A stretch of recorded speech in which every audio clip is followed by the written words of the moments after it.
Olá, Rodrigo Fagundes por aqui, grande prazer estar aqui conversando com você, a convite da SIC, para a gente falar um pouquinho sobre os desafios da liderança nesse mundo disruptivo, né? Eu particularmente tenho dedicado os últimos 7 anos da minha vida ao desenvolvimento de lideranças, ao estudo e desenvolvimento de lideranças, e essa é uma grande paixão, né? Esse tema e tudo que tangencia o mundo da liderança.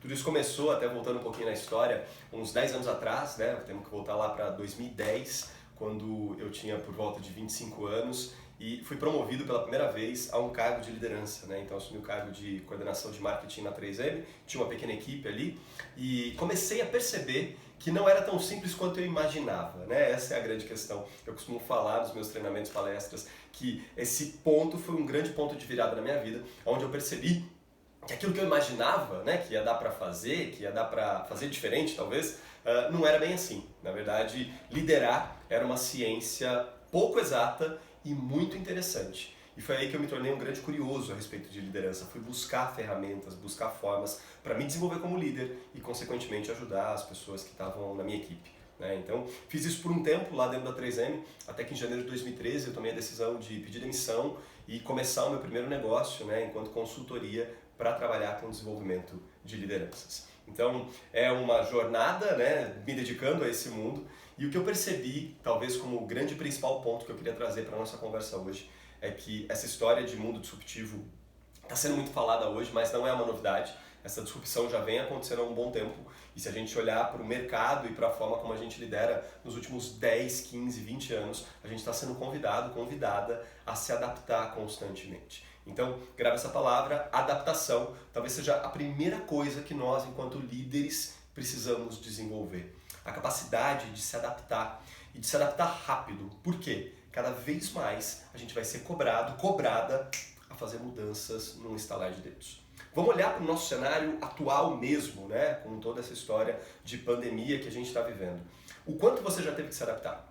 E repara nessa sua história de adaptação nesse momento, se algumas coisas foi mais fácil você se adaptar e outras foi um pouco mais difícil. E quando eu falo mais difícil, tem a ver com resistências. Então, quando eu estou frente a uma situação onde necessita de adaptação da minha parte, eu posso resistir ou eu posso simplesmente começar a trabalhar com a situação para pensar numa solução, enfim, para avançar.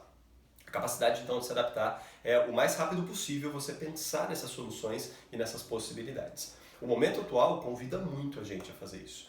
Primeiro com a gente e depois com as outras pessoas. Pensando num contexto de liderança, quantas coisas você está tendo que adaptar no teu dia a dia para poder fazer com que você e as pessoas que trabalham com você ou que convivem com você também se adaptem e cresçam, né? O grande ponto é, liderança não é só num contexto, é em todos os contextos, né? Eu gosto muito de falar sobre liderança situacional, onde na tua casa, no seu círculo de amigos e inclusive no teu trabalho, você exerce liderança independente de cargo, independente de alguém te nomear como líder. Então o tempo inteiro a gente está exercendo essas influências e a nossa capacidade de adaptação faz com que a gente avance mais rápido, principalmente nesse cenário disruptivo. O que a gente está vivendo agora, com a questão da pandemia, é um exemplo, né, de como a gente tem que se adaptar rápido. Mas é só pensar que alguns meses atrás, quando a gente não estava falando sobre esse assunto, você também estava sendo convidada a se adaptar. E aí, algumas dicas a respeito de adaptação, tá? A primeira coisa é reconhecer se você está resistindo ou se você está fluindo com essa mudança ou com esse cenário que está se desenrolando. Essa é a primeira coisa. Porque uma vez que você reconhece algumas resistências, você precisa primeiro parar tudo e olhar para essas resistências, né? O que significa olhar para a resistência? Primeiro, identificar que ela está ali e entender para que ela está servindo. Porque toda resistência, ela vem, talvez, como, de uma forma bem superficial, como um mecanismo de proteção para você, né? Então você resiste àquilo que você não quer mudar. Por quê? Para se proteger de alguma forma, de algum risco que você não quer correr, de algum medo que você tenha, de algum ponto que esteja aparecendo ali. Então, a resistência, ela vem muito para te mostrar isso. Se você entende por que a resistência está ali, por que você está resistindo, meio caminho está andado. Agora você pode tomar uma decisão consciente, né? Fazer uma escolha de parar de resistir e começar a fluir junto com isso. Então, primeiro passo, reconhecer a resistência para você se adaptar melhor. Segundo passo, talvez seja, de fato, pedir ajuda. Ou pedir ajuda principalmente para aquelas pessoas que estão se adaptando mais rápido do que você. Que já tem isso de uma forma até quase que natural. Porque dependendo da questão, você se adapta primeiro, se adapta mais rápido. Dependendo da questão, não. Outras pessoas vão se adaptar mais rápido. O que será que essas pessoas estão enxergando que você ainda não viu e por isso você está resistindo e essas outras pessoas talvez estejam avançando mais rápido. Então, talvez conversar com essas pessoas ou se inspirar nessas pessoas, de repente posso olhar para alguém, ver o que essa pessoa está fazendo e aí eu trago esse comportamento para mim. Isso também é super válido. Tá? Então, eu identifico o que eu estou resistindo e eu também me espelho nas outras pessoas. E um último passo poderia ser como é que eu coloco isso em prática para de fato quebrar a resistência. Porque o que eu percebo muitas vezes comigo e com as pessoas que estão à minha volta é, eu identifico a resistência, eu olho para outras pessoas e aí eu vou assistir Netflix. Quer dizer, eu não sigo até o final, né, desse processo de identificar, entender o que eu posso fazer e de fato fazer. Eu simplesmente paro e vou fazer outra coisa que não me ajuda, né, a vencer essa resistência e de fato me adaptar. Talvez isso aconteça com você. Então é muito importante ter começo, meio e fim. Tá? Então concluir esse ciclo e aí você fecha o ponto da adaptação. Uma outra questão que eu acho importante a gente falar nesse momento, né, de liderança disruptiva é, uma vez que eu começo a fazer isso para mim, eu vou extremamente, de forma natural, extrapolar isso para as outras pessoas. Mas primeiro eu preciso fazer isso para mim. Muitas vezes a gente, enquanto líder, a gente tenta fazer isso com a nossa equipe, a gente tenta fazer com que a equipe seja criativa, que a equipe seja disruptiva, que as pessoas façam, mas às vezes a gente está preso e resistindo. Então, uma vez que eu começo a fazer isso primeiro comigo, vai ficar mais fácil fazer isso com o outro. E é claro então que eu preciso trazer uma boa dose de autoconhecimento. O que eu queria trazer aqui para você refletir é o quanto você de fato se conhece em momentos de disrupção. O quanto você conhece a respeito das coisas que acontecem dentro de você e que obviamente vão impactar o teu externo. Muitas vezes a gente está tão focado na estratégia, na execução, no resultado, que a gente esquece que a gente é ser humano. E a gente tem necessidades como ser humano, necessidades emocionais, necessidades de pertencimento, necessidades de realmente entender o que está se passando dentro da gente, para daí a gente ter um reflexo fora.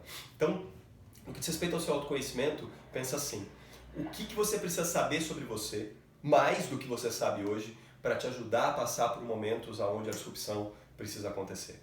E aí você vai talvez fazer mergulhos mais profundos dentro de você para entender como as suas emoções funcionam, para entender como as suas questões internas e pessoais refletem no seu trabalho. Talvez por um momento você fale, nossa, mas se eu fizer isso, eu vou perder tempo, porque eu estou sendo cobrada junto com a minha equipe para fazer coisas inovadoras nesse momento e para tomar decisões diferentes. Mas o que a gente não para muitas vezes para pensar é que o tempo investido em se conhecer, entender como a gente funciona, é um tempo que a gente economiza lá na frente, que muitas vezes vai ser muito mais desperdiçado lá na frente se eu não tiver esse autoconhecimento. Então, entrando um pouquinho no autoconhecimento, o grande ponto aqui é você trazer consciência e clareza para quem é você. E essa pergunta pode ser desde uma pergunta bem filosófica, do tipo, nossa, quem sou eu? Mas aqui no caso, o que eu queria trazer de uma forma bem prática, quem é você hoje? O que você está querendo realizar hoje? O que você está querendo colocar em prática hoje enquanto líder? E de que formas você de fato pode fazer isso? E a consciência de quem é você hoje, de forma muito prática, pode te ajudar a tomar algumas decisões e entender o que pode estar te atrapalhando nesse processo.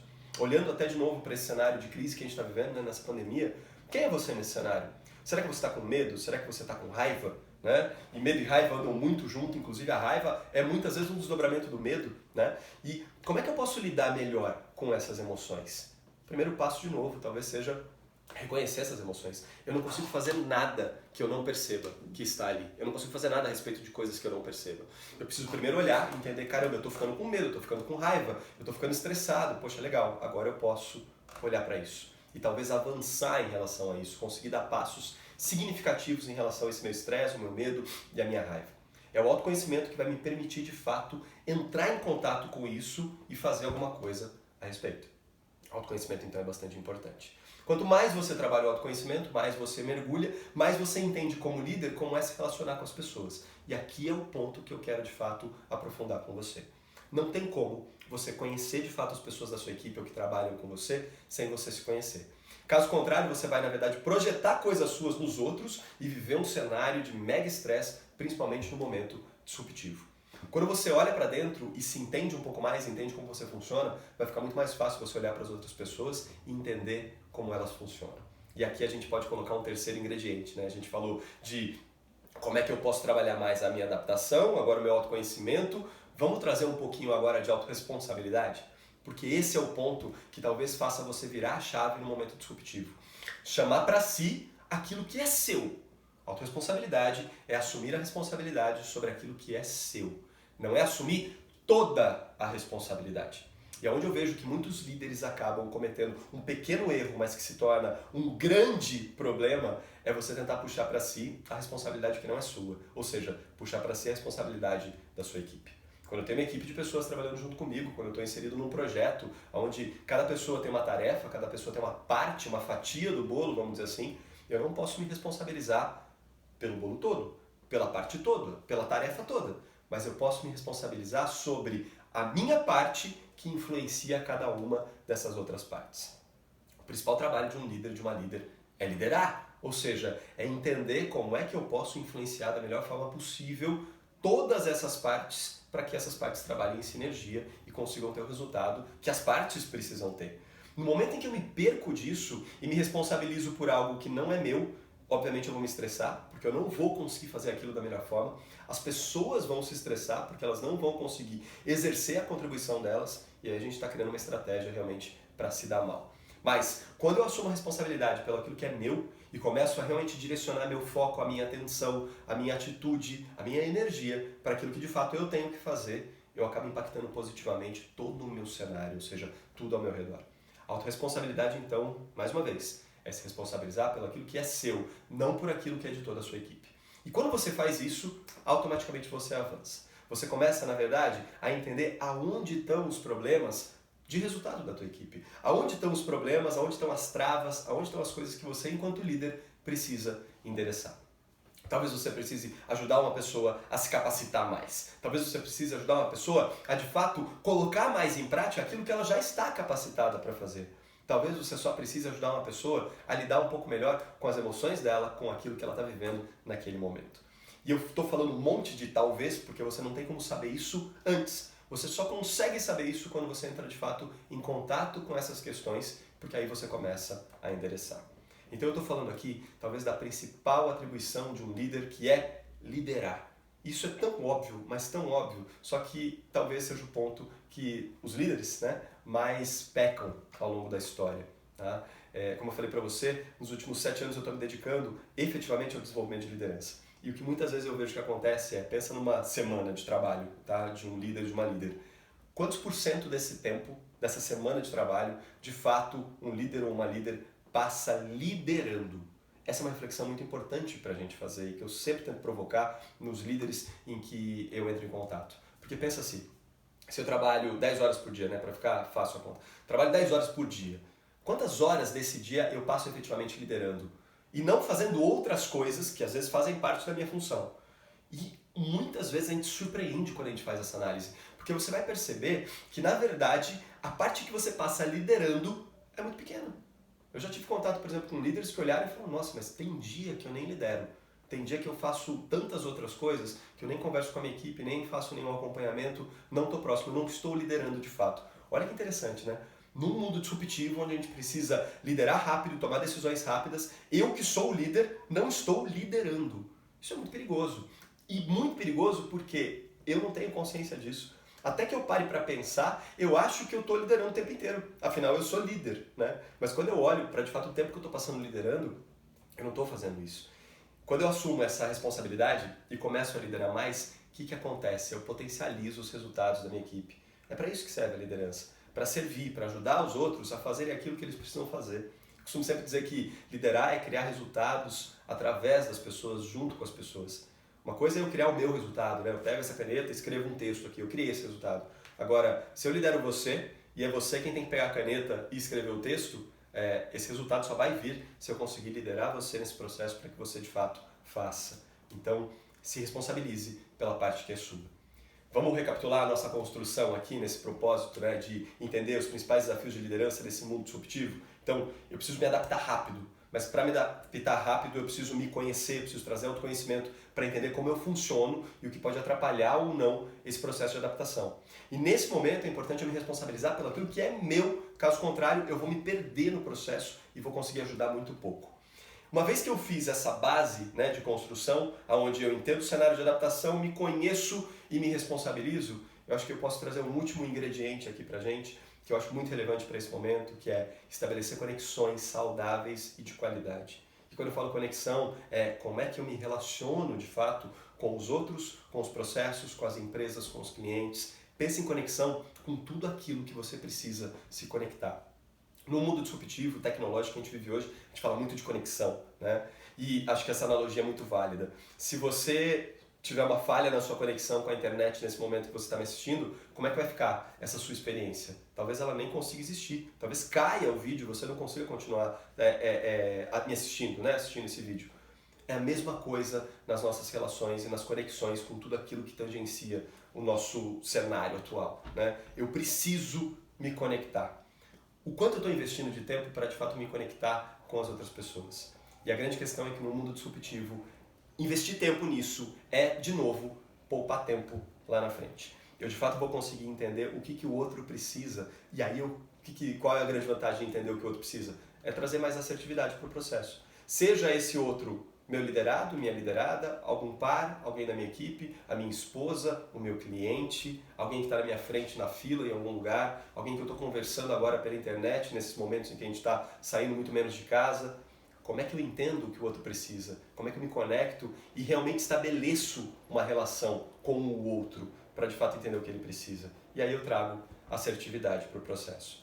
Para eu ter a pretensão, talvez, de ser cada vez mais disruptivo, eu tenho que aumentar a velocidade de conexão para eu poder ter esse entendimento e pensar em formas disruptivas de atender aquela necessidade ou aquelas necessidades que estão surgindo. Agora, pense em você, enquanto líder, o quanto de conexões você tem que sustentar ao mesmo tempo, né? Você tem que sustentar uma conexão, primeiro, com você, porque você tem que se liderar, lembra da questão do autoconhecimento, da autorresponsabilidade? Você precisa se liderar, então é uma conexão com você mesmo, com você mesmo. É uma conexão com as pessoas próximas a você. Provavelmente a sua equipe, seja ela grande ou pequena, mas você pode quebrar em níveis e você vai ter pessoas mais próximas de você. Mas você também vai ter que sustentar conexões mais longe de você, que são conexões com as estratégicas, com os clientes, com os processos, com aquilo que você precisa ter no teu radar. Esse mundo de conexões ele vai se ampliando, mas não se iluda, é de dentro para fora. Se você falha na conexão consigo mesmo e com as pessoas próximas, como é que você vai ter uma conexão muito grande com o teu cliente? Como é que você vai ter uma conexão muito grande com a tua estratégia, com os teus processos? É de dentro para fora. O grande barato é que quando você começa a estabelecer essas conexões, uma ajuda a outra a acontecer. Quando você tem uma conexão forte consigo mesmo, você se relaciona mais e melhor com os outros. Quando você tem uma conexão forte com os outros, esses se relacionam melhor com os processos, com os clientes, com as estratégias. Então, tudo fica mais fácil. Conexão talvez seja a forma da gente arrematar todo esse processo no mundo disruptivo, estreitar as relações, aproximar as barreiras físicas que não são mais para existir. E no mundo atual que a gente está vivendo isso está muito claro. A gente tem que se adaptar fortemente em relação aos nossos projetos para conseguir lidar melhor com essas situações. Até te dando um exemplo do meu trabalho, né? Eu trabalho com consultoria, treinamento, palestra. Eu estou tendo que fazer tudo isso de forma online. Eu já fazia um pouco, agora eu estou tendo que fazer isso muito mais, né? Então, treinamentos que eram presenciais, eu tenho que flexibilizar a metodologia para fazer isso de uma forma online. A empresa, que é o cliente, também tem que flexibilizar, porque é claro que de repente ele preferiria presencial, a troca ali acontecer de uma forma que a gente está mais acostumado, mas será mesmo que a gente perde o online? E esse é o ponto. A conexão pode acontecer desde que tenha a intenção genuína. Eu escolhi trazer aqui, então, para a nossa discussão de desafios de liderança no mundo disruptivo, não os detalhes do dia a dia, talvez de processo e de práticas, de ferramentas extremamente que você usa no dia a dia, no caso, porque isso você com certeza já teve contato, você já usa de alguma forma. O que eu quis provocar aqui na nossa discussão é o que será que a gente não está pensando por conta dessa correria toda que faria enorme diferença na forma como a gente lidera nesse mundo disruptivo. Então, não se esqueça, traga adaptação como, enfim, diretriz fundamental para esse processo, nesse mundo disruptivo. Adaptação. E para a adaptação acontecer, você precisa se conhecer, se responsabilizar e se conectar. Estou super à disposição de vocês, caso precisem conversar, enfim, trocar ideias. Estamos mais próximos do que nunca nesse momento disruptivo, onde as conexões online estão ficando cada vez mais fortes. E, mais uma vez, a SIC, gratidão pelo convite para poder fazer esse papo sobre desafios de liderança nesse mundo disruptivo. Vamos juntos!